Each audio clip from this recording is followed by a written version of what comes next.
찬미 예수님.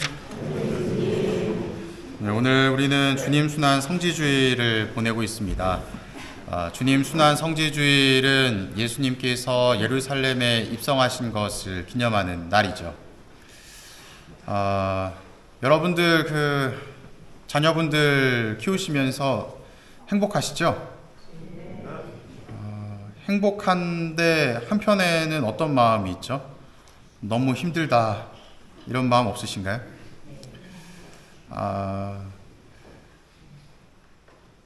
자녀를 키우다 보면 이런 일들이 많이 발생하는 것 같아요.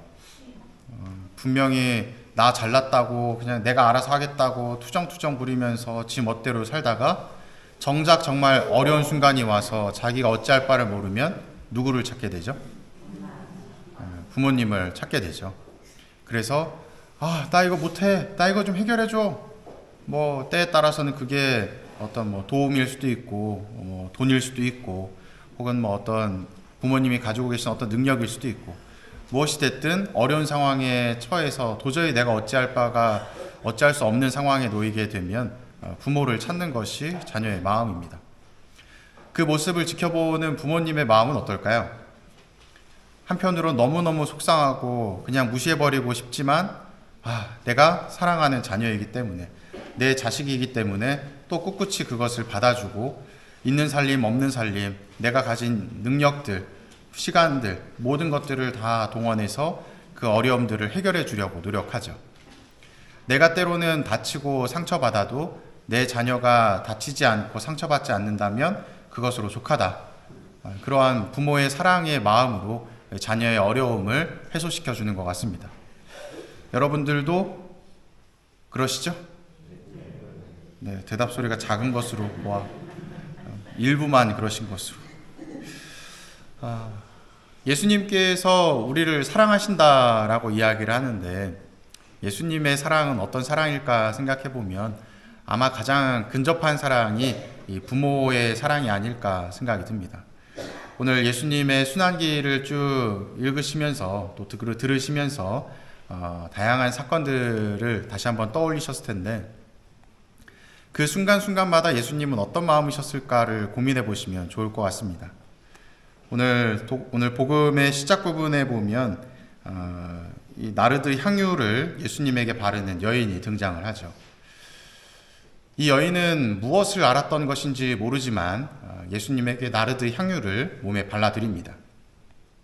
향유를 바른다는 것은 곧 이 죽음이 임박했다라는 것이에요. 왜냐하면 죽은 사람에게 향유를 바르면서 시체가 썩을 때 나는 냄새를 감추어주는 역할을 했던 것이 향유이기 때문입니다. 그래서 예수님께서는 비싼 순 나르드 향유 300데나리온이나 하는 그 향유를 바르는 여인의 그 모습을 그냥 가만히 내버려 두시는 것이죠. 그 행위 안에 예수님은 무슨 생각이 드셨을까? 아마도 곧 자신의 죽음을 맞이할 그 인간 예수님의 복잡스러운 번민에 휩싸인 그 마음이 느껴지는 것 같습니다. 그때에 이야기했었던 인물이 있죠. 제자들, 특별히 또 돈을 관리했었던 유다 이스카리옷은 이런 이야기를 합니다. 저것을 팔아서 가난한 이들에게 나누어 주었다면. 우리는 잘 알고 있죠. 유다 이스카리옷은 그것을 가난한 이들에게 나누어 주는 것이 아니라 돈이라고 하는 것에 더 집중하고 있는 사람이라는 것을. 그 모습을 지켜보는 예수님의 마음은 또 어땠을까요? 나를 팔아넘길 저 인물을 가까이 두고 또 언젠가 계속해서 함께 해야 되는 그 참담한 마음, 배신할 것을 알면서도 품고 가야 되는 그 마음은 실로 가슴 아픈 일이 아닐까 생각이 듭니다. 이후에 예수님께서는 이 최후의 만찬을 하실 다락방으로 향하게 되시죠. 그곳에서 최후의 만찬을 제자들과 함께 하십니다. 그때 예수님께서는 이런 말씀을 뜬금없이 하시죠. 이 자리에 나를 배신할 사람이 있다. 그리고 그 배신할 사람은 나와 같은 대접에 빵을 찍는 사람이다. 그때 모든 제자들은 이야기합니다. 저는 아니겠지요. 저는 아니겠지요. 하지만 그 자리에 예수님을 배신할 존재가 있다는 것을 예수님은 알고 계셨죠. 공생활을 하는 3년 동안 고르고 골라서 가장 믿음을 줄 수 있는 인물들을 나의 가장 가까운 곳에 두었고 그들과 마지막 만찬을 이루는 그 자리에 자신을 팔아넘길 사람이 있다는 것을 알고 계셨던 예수님. 그 배신감과 참담함은 헤아릴 수 없었을 것입니다. 그럼에도 불구하고 예수님은 상을 엎어버리고 모든 것들을 다 뒤로하고 떠나가셨던 것이 아니라 하느님께서 원하시는 것을 그대로 순종하는 모습을 보이게 되죠. 그를 통해서 자신의 죽음을 받아들입니다.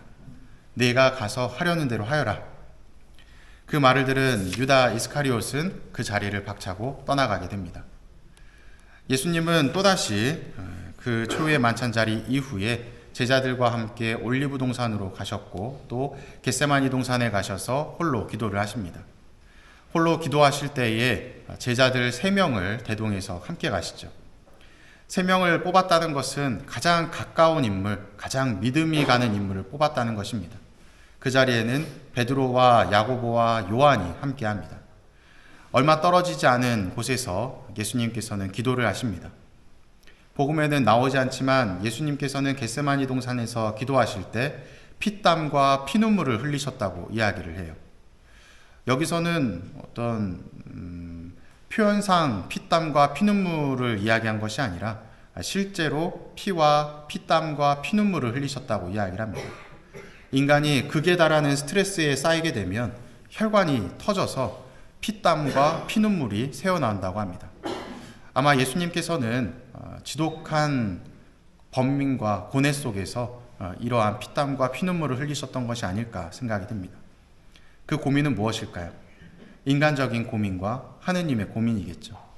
내가 이것을 다 포기하고 내가 살려고 도망가기만 한다면, 내가 하고자 하는 대로만 한다면 모든 것들을 다 뒤로 한 채 편안히 살 수 있을 텐데 이것을 버리고 가야 되는가, 아니면 하느님의 뜻대로 살아가야 되는가? 예수님은 그 복잡한 고민 속에서 제자들과 함께 하셨던 것입니다. 하지만 제자들은 어떤 모습을 보였죠? 잠을 자고 있었죠. 이렇게 고통스러워하고 힘들어하는 그 순간에 가장 가깝고 믿을 만하다고 여겼던 3명의 제자들은 잠을 자고 있습니다. 그것도 한 번이 아니라 3번씩. 예수님께서 직접적으로 이야기를 하십니다. 나와 함께 깨어 있어줘라. 나와 함께 기도하자. 하지만 그 자리에서 단 한 사람도 예수님과 함께 깨어 있지 않았습니다. 예수님은 세상에 홀로 남겨진 그런 외로움에 휩싸이셨을 겁니다. 이후에 예수님께서는 때가 되셔서 겟세마니 동산에서 내려오시고 자신을 잡으러 오는 수석 사제들과 바리사이들, 그리고 자신이 뽑은 유다 이스카리옷을 마주하게 됩니다. 유다 이스카리옷은 예수님에게 다가와서 친애의 표시로 볼에 입맞춤을 하죠. 그 모습은 예수님을 팔아넘길 하나의 상징이었습니다. 병사들은 예수님을 붙잡고 최고의회 의원들에게 데리고 갑니다. 그리고 그 자리에 있었던 대사제들과 수석사제들은 예수님을 어떻게든 재판으로 넘겨서 죽임을 당하게 하려고 하였지만 여러 증언들이 어긋나고 예수님의 죄를 찾지 못합니다. 그래서 빌라도 총독에게 데리고 가죠. 어떻게 좀 해주십시오. 이 모습은 예수님께서 만나셨던 수많은 사람들을 대변하는 것 같습니다. 예수님께서는 이민족들, 이방인들을 만나시면서 복음을 선포하셨고 또 가깝게는 유다인들에게 복음을 선포하셨죠. 유다인들의 대표라고 상징될 수 있는 최고의회 의원들에게도 버림을 당하셨고 이민족의 대표라고 할 수 있는 빌라도 총독에게까지도 버림을 당하십니다. 그리고 예수님께서는 본인이 선택하신 삶, 골고타 언덕으로 향하는 죽음의 삶을 걸어가십니다. 골고타 언덕을 향해 가는 길에서는 수많은 사람들을 마주하게 되죠. 지금까지 예수님께서 보이셨던 수많은 기적들, 기적을 통해 치유받고 또 기적을 일으키시는 모습을 보았던 수많은 사람들, 그 모든 사람들은 단 한순간에 예수님을 모욕하고 침을 뱉고 조롱하기 시작합니다. 십자가에 매달리시는 그 순간이 되시는 마지막 순간까지도 한쪽에는 예수님과 함께하고자 하는 사람이 있었지만 반대편에서는 또다시 예수님을 조롱하는 강도를 만나게 됩니다. 죽음을 마주하는 그 순간까지도 예수님의 마음을 뒤흔드는 죄인들과 함께 하셨던 것이죠. 그 마지막 순간에 십자가에 매달려서 고통스러워하는 그 순간에 마음을 다시 바로잡고 못하겠다, 안 할래 하면서 포기하실 수도 있었겠죠. 하지만 그 순간, 최후의 그 순간까지도 예수님은 자신의 선택, 자신이 원하는 선택을 한 것이 아니라 하느님께서 원하시는 선택을 하시면서 하느님의 뜻에 순종하는 모습을 보이게 되십니다.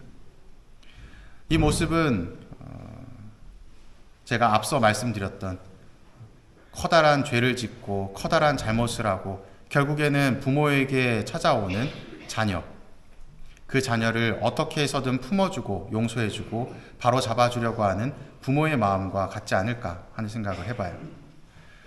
예수님께서는 우리의 죄 때문에 돌아가셨다고 이야기를 합니다.